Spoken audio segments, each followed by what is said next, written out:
Coucou! J'espère que tu vas bien, que tu passes la meilleure journée de ta vie. Comme tu l'as vu dans le titre, cette vidéo aura pour sujet mon second ouvrage de Diribanray à Godenlé.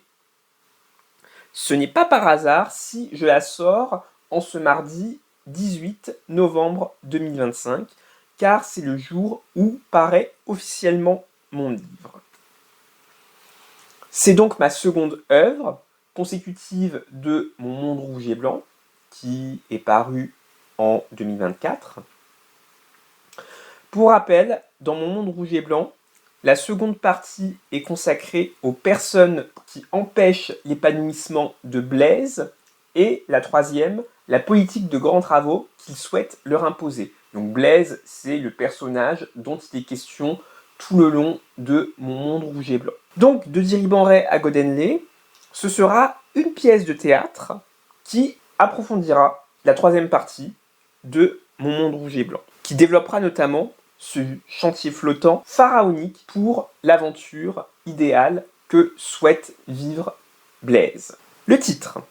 Alors, pourquoi de Diribanray à Godenlé? Diri comme les dirigeables, c'est un des éléments centraux de l'aventure souhaitée par Blaise. En vrai, c'est une zone géographique, pour ne pas dire une région, parce que ça correspond à moins qu'une région administrative, mais c'est en Loire-Atlantique, entre Saint-Nazaire et le département de la Vendée. Godenlé, si tu as lu Mon monde rouge et blanc, c'est très brièvement évoqué.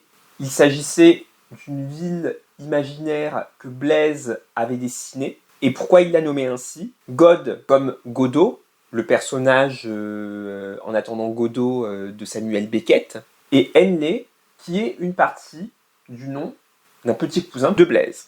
Quant au sous-titre, puisque j'en ai quand même mis un, des structures hors normes. Alors, j'ai fait un petit jeu de mots avec le film Hors normes, même si ça n'a aucun rapport, ou du moins presque, avec l'autisme. Pour info ou rappel, Blaise est une personne avec autisme, donc on peut dire d'une certaine manière que ça a un lien, mais hors norme dans le sens que c'est d'envergure. Comme je l'ai dit à l'instant, c'est une pièce de théâtre qui sera constituée d'un prologue, de 5 actes de 3 scènes chacun, et un épilogue, avec aussi toutes les annexes qui s'en suivront pour détailler des points de chaque scène ou presque. Donc c'est pour ce giga chantier flottant, grâce auquel l'aventure forestière et bien au-delà de Blaise sera possible, mais il faudra des moyens plus que pharaoniques, beaucoup de main-d'œuvre et beaucoup d'outils à créer pour que cela ait lieu, ce qui nécessitera des années, si ce n'est des décennies de chantier. Hormis le prologue et l'épilogue qui introduisent et concluent la pièce, chaque scène évoque au moins une des nombreuses thématiques de ce chantier flottant, mais aussi du campus à Villeneuve-en-Ré. Villeneuve-en-Ré est une commune qui existe bel et bien en Loire-Atlantique, dans la fameuse région en Ré. Pourquoi un campus? Parmi les nombreux intervenants, chaque ouvrier, mais aussi tout groupe que tu découvriras dans la pièce, et même les aventuriers, dont Blaise, devront se séparer de leurs conjoints et enfants. Ces derniers poursuivront donc leur scolarité dans ce campus. Tu le verras, voire le reconnaîtras, de nombreuses références culturelles, enfin culturelles ou un peu moins, mais dès le prologue, sur presque toutes les scènes, des références seront faites sur des chansons, des films, des séries, des jeux vidéo, des émissions. Une annexe y est consacrée, mais peut-être même que tu les reconnaîtras sans la lire. Quelques mots sur les groupes de personnes que tu liras. Tu t'es demandé tout à l'heure, pourquoi ouvrier? Eh bien, ce sont les personnes qui nuisent le plus à l'épanouissement de Blaise au point de le faire souffrir. Si tu as lu Mon monde rouge et blanc, c'est globalement toutes les personnes qui sont évoquées dans la seconde partie. Et pour faire le lien avec la troisième, de Mon monde rouge et blanc, c'est ce fameux exploiter le mal pour le bien dont il est question, où ils auront la lourde tâche de construire le chantier flottant et le campus. Patience, tu comprendras très vite. Ce que j'appelle le pivot, ce sont d'autres personnes, citées dans Mon monde rouge et blanc, notamment, dont l'impact moral est moins pire, j'allais dire, sur Blaise, mais qui ont quand même des préjudices moraux. Ils auront pour rôle d'encadrer et superviser les ouvriers. En gros, ce seront leurs managers. Ils seront là pour veiller à ce qu'ils poursuivent le chantier, qu'il avance bien, si possible en temps et en heure, qu'il respecte les conditions de sécurité, d'hygiène, que le matériel de la logistique arrive à temps, que la production suive, qu'il y ait suffisamment de matériaux d'avance, que tout le monde soit à son poste, que les heures de travail et de repos soient respectées notamment. Un groupe que j'appelle le duo logistique. C'est un couple d'anciens amis de Blaise, donc ces anciens amis habitent depuis quelques années en Occitanie, et ils auront un rôle assez crucial dans cette préparation de l'aventure, car ils exploiteront le mobilier, notamment des logements des groupes précédemment cités, ainsi que des prochains, notamment en triant, recyclant, pour les envoyer en conséquence au campus et sur les différents sites de l'aventure. C'est-à-dire que chacun devra définitivement quitter sa vie actuelle, notamment son domicile, et donc qui dit quitter un domicile dit déménager, donc vider son logement. Donc tout ce qui est meubles, électroménagers, même des objets bien plus personnels, seront donc à envoyer. Alors bon, les objets plus personnels, ça peut faire un débat, mais l'électroménager, l'électronique, l'informatique, les meubles seront envoyés dans la grande résidence en Occitanie de ce duo logistique, et en conséquence, ils les réhabiliteront de façon à ce que ce soit le plus possible utilisable au campus, et surtout pour les aventuriers. On va pas complètement changer de domaine, puisque conjoints et enfants. Donc de tous les groupes cités précédemment, mais aussi des suivants. Donc chaque conjoint et que j'appelle enfants diplômés rejoindront le duo logistique. Donc avec cette tour de tâche, ils seront plus que d'une aide précieuse au duo logistique pour aller chercher, transporter, décharger et surtout contrôler et réhabiliter le mobilier et surtout l'expédier en conséquence sur les différents sites concernés. Quant aux enfants, entre guillemets, non diplômés, tu comprendras quand je parlerai du campus, seront envoyés au campus de Villeneuve-en-Ré. Et comme justement, ils ont une scolarité à suivre, ce seront des enseignants qui assureront la suite de leur scolarité et de leur éducation, de tous ces enfants, adolescents et jeunes adultes. Nous verrons ultérieurement et succinctement pour les aventuriers, dont Blaise fait partie. Tout au long de la pièce, il sera question de nombreuses rames ferroviaires, des trains corail, que tu as sûrement pris ou au moins vu une fois dans ta vie, qui, même s'il tend à y en avoir de moins en moins, circulent encore sur des lignes classiques en France, notamment sur des TER ou des intercités. Des TGV réseau, tu en as certainement pris ou vu un, qui circule sur une grande partie de la France et même jusqu'à Bruxelles en Belgique. En Île-de-France, puisque bon nombre des ouvriers, des pivots, mais bien au-delà aussi, chaque communauté résiderait en Île-de-France. Je parle au conditionnel parce qu'il y a des personnes pour qui j'ai une incertitude non négligeable. Donc les rames Z 22500, qui sont des duplex vieillissantes du RER E, qui, à l'heure où je te parle, j'en ai vu encore quelques-unes, même si maintenant c'est des neuves, mais soit elles seront à envoyer au chantier flottant. Et MF01, donc là cette fois on passe sur les lignes du métro parisien, donc qui circulent sur les lignes 2, 5 et 9, qui seront très particuliers parce qu'elles serviront au chantier, notamment pour des supercalculateurs, mais aussi globalement pour d'autres aspects de la construction. Ensuite, des rames qui ne circulent plus forcément sur les lignes du métro, mais quand même qui seront à exploiter, à emmener au chantier flottant. Les MP73, qui ont circulé sur la ligne 6 jusqu'au début des années 2020, les MF77, j'insiste bien sur cette version, sièges en cuir bleu foncé, qui ont circulé, ou peut-être de rares circulent encore, sur les lignes 7 et 8. Les MF67, alors là on est en pleine transition entre les dernières qui circulent et d'ici quelques années, il n'y en aura définitivement plus sur la ligne 10. J'insiste bien sur la ligne 10 parce que il y a d'autres types de ces rames sur d'autres lignes. Donc là, c'est bel et bien celles qui ont circulé ou les rares qui sont encore sur la ligne 10. Donc encore mieux si tu es à Paris ou à Boulogne-Billancourt, c'est la ligne qui va de gare d'Austerlitz jusqu'à Boulogne. Et pour le RER B, cette fois, Alors attention, il faudra faire très attention sur le RER B. Là, il est dans un premier temps question des vieilles versions où les sièges sont mauves avec des petits losanges rouges, qui ne roulent plus ou presque sur le RER B.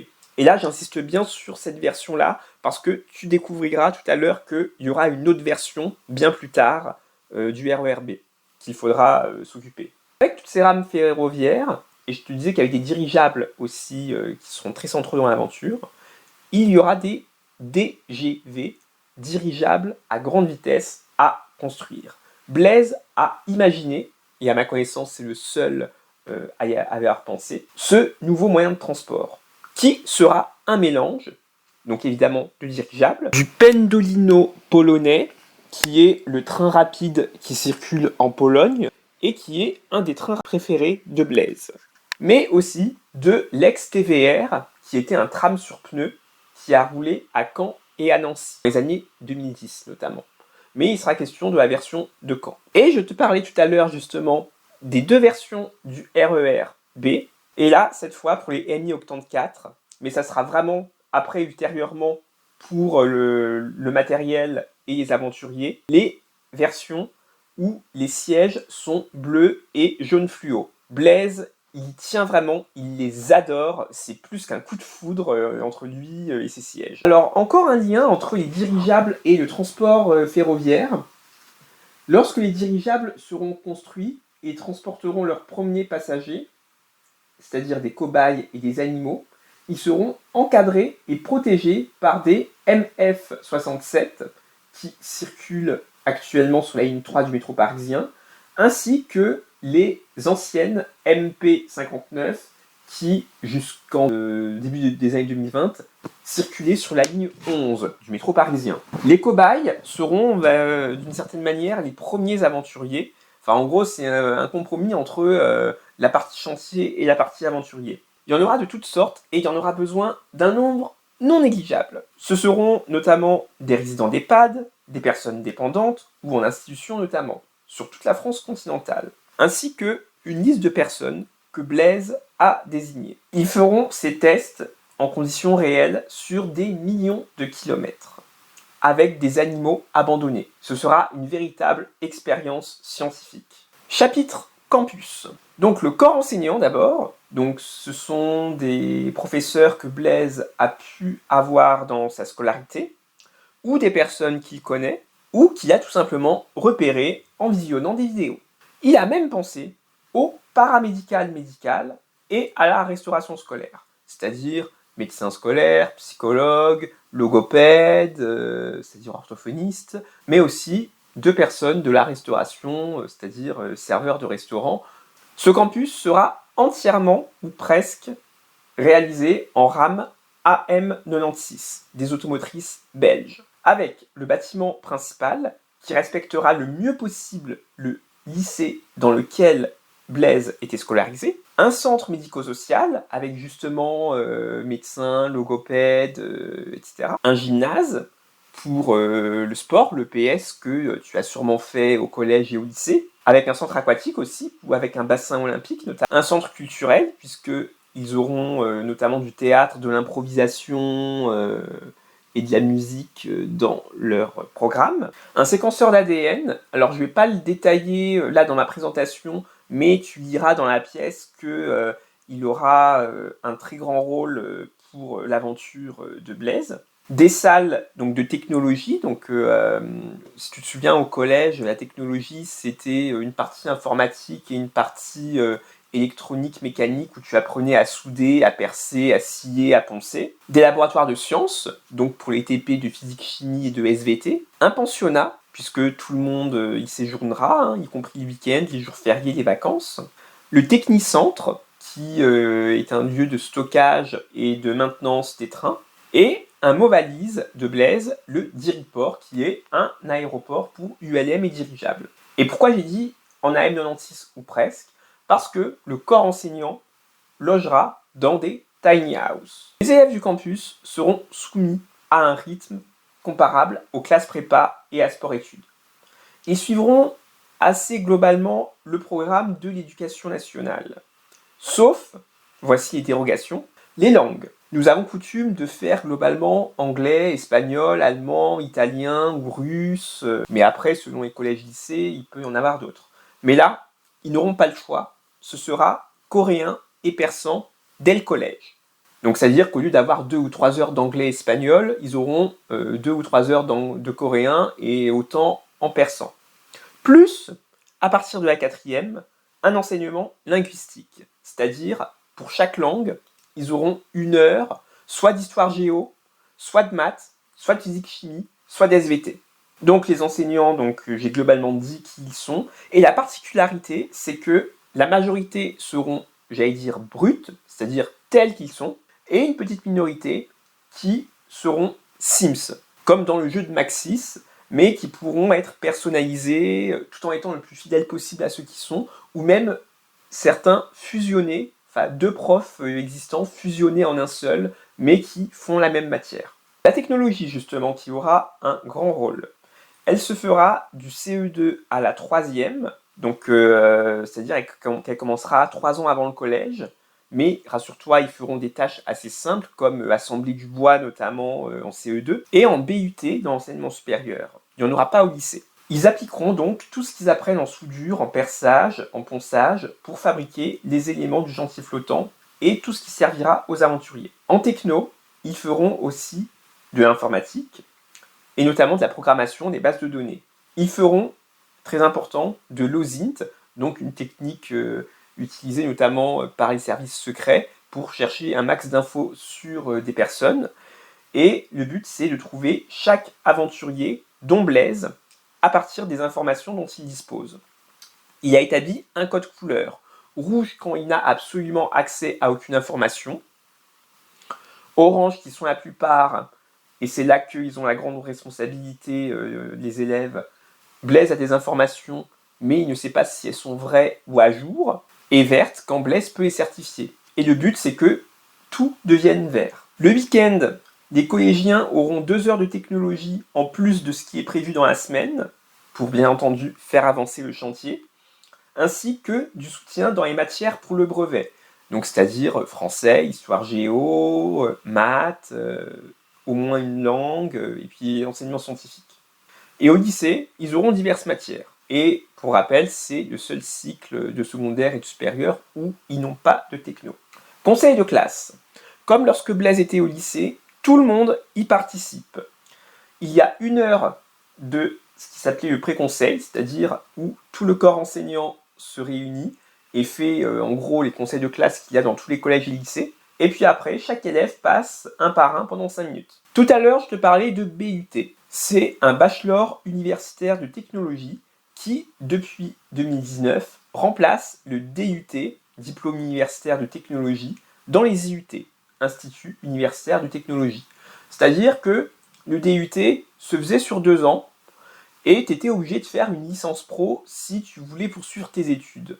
Avec le BUT, ça passe de Bac+2 à Bac+3, donc c'est donc une fusion de cette licence pro et de ce DUT, on peut dire, qui te permet en conséquence d'intégrer une école d'ingénieur, une école de commerce ou un master à l'université. Sauf qu'ils seront très particuliers, ces BUT, car sur les 3 années, il y aura un tronc commun.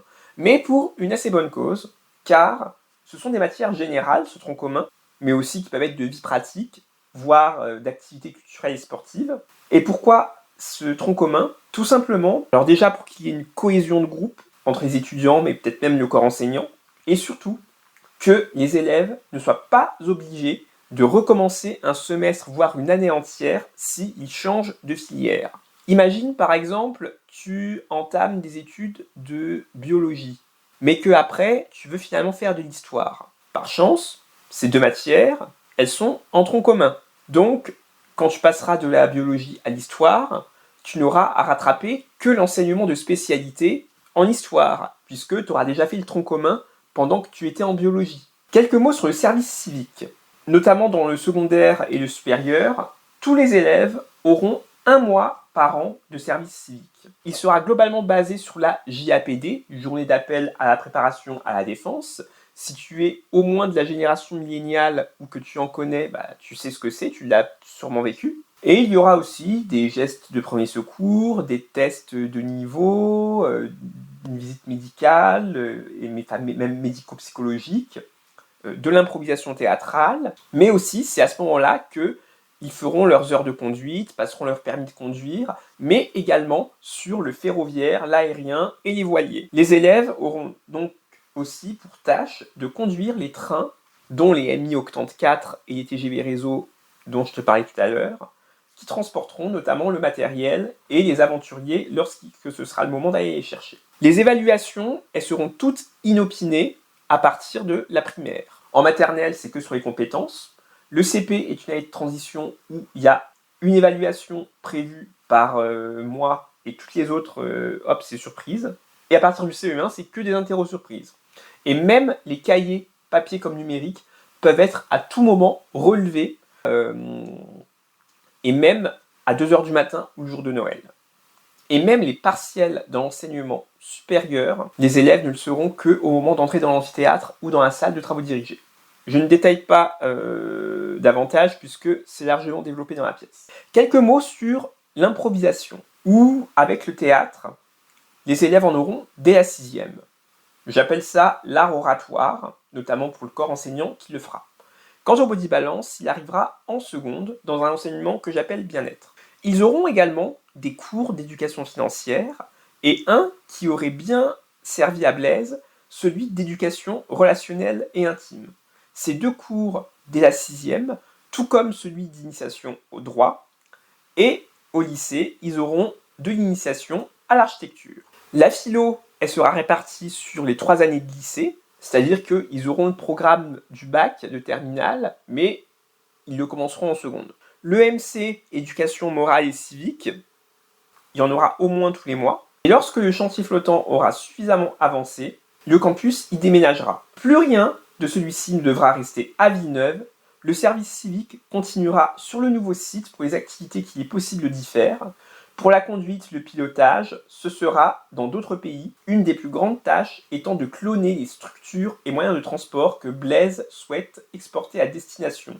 Ils seront d'une aide plus que précieuse. Ils piloteront les dirigeables pour y aller, les voiliers, trams, métros, automobiles, etc. sur place ou en y allant, en revenant. Alors les ULM et les dirigeables.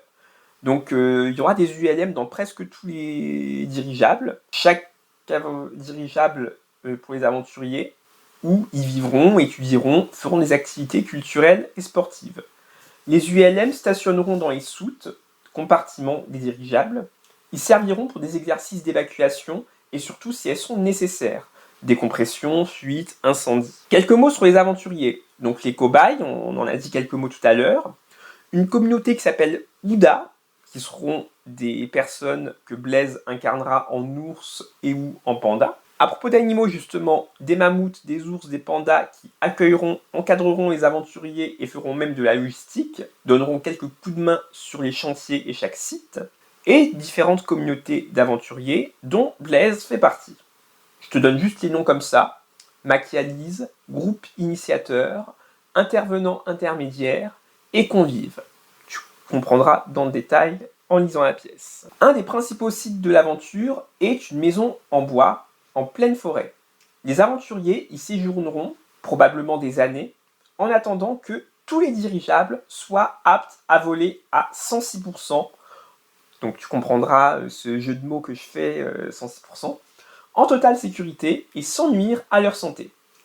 Ces résultats seront en fonction des vols réalisés par les cobayes. Lorsque la construction des différents sites et des dirigeables auront suffisamment avancé, les aventuriers s'installeront donc dans la maison en bois. Bien sûr, elle devra en amont être construite, prête, et même testée quelques jours en conditions réelles par notamment des animaux et quelques personnes qui sont citées parmi certains aventuriers notamment. Il y aura aussi quelques sites annexes, que ce soit en pleine mer ou sur la terre ferme, comme près de Besançon, le site d'où partiront les cobayes, un dans les Hauts-de-France, qui sera la première étape de bon nombre d'aventuriers, le centre de commandement, qui au départ sera tout au nord du chantier flottant et qui devra se construire tout en se déplaçant grâce aux barges jusqu'à son emplacement au large des Pays-Bas, que c'est sur le trajet entre Villeneuve et le Diriport, d'où partiront pour de bon les aventuriers quand tout sera prêt. Ce fameux Diriport, d'où décolleront les aventuriers après le séjour dans la maison en bois, se situe sur la mer Baltique. Alors Godenlé, on va en dire quelques mots. Lorsque les aventuriers seront tous à bord des dirigeables, la production au chantier flottant s'arrêtera.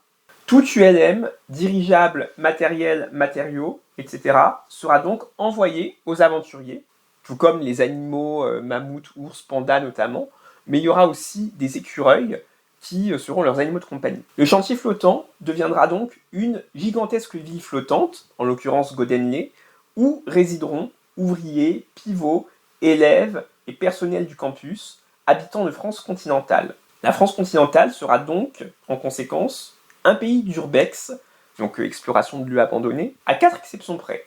Le port de Pornic, qui sera l'embarcadère pour se rendre à Godenlé. En Occitanie, l'endroit où loge le duo logistique et en conséquence les conjoints et les enfants deviendra un campus comme celui de Villeneuve avant de déménager à Godenlé. À Besançon, même chose pour la gare de Besançon-Franche-Comté TGV et le site d'où sont partis les cobayes deviendra un village de tiny house, tout comme le site dans les Hauts-de-France d'où sont partis la plupart des autres aventuriers.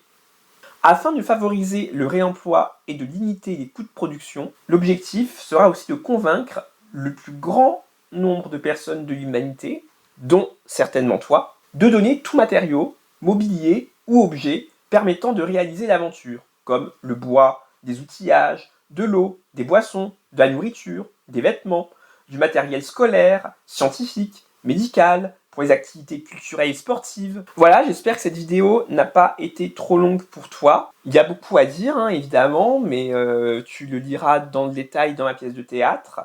Et même celle-ci, hein, elle pourrait faire l'objet d'une série, hein, tellement il y a d'aspects à développer. Donc sur ce, je compte vraiment sur toi. D'abord, abonne-toi à ma chaîne si ce n'est pas fait, like la vidéo, commente-la dans le respect et la bienveillance s'il te plaît, et surtout, commande et lis ma pièce de théâtre, partage-la à un maximum de personnes parce que ça nous concerne tous et toutes.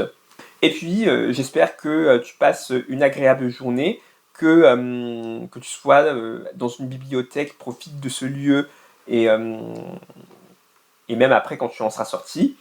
Ou je te souhaite de bien profiter aussi si tu es chez toi, dans un hôtel, ou un lieu calme en tout cas, comme un parc, une forêt par exemple. Ou une bonne fin de trajet si tu es dans un ferry, un bus, un train, un avion. Et puis sur ce, je te souhaite une bonne fin de journée. Fais attention à ne rien oublier là où tu te trouves.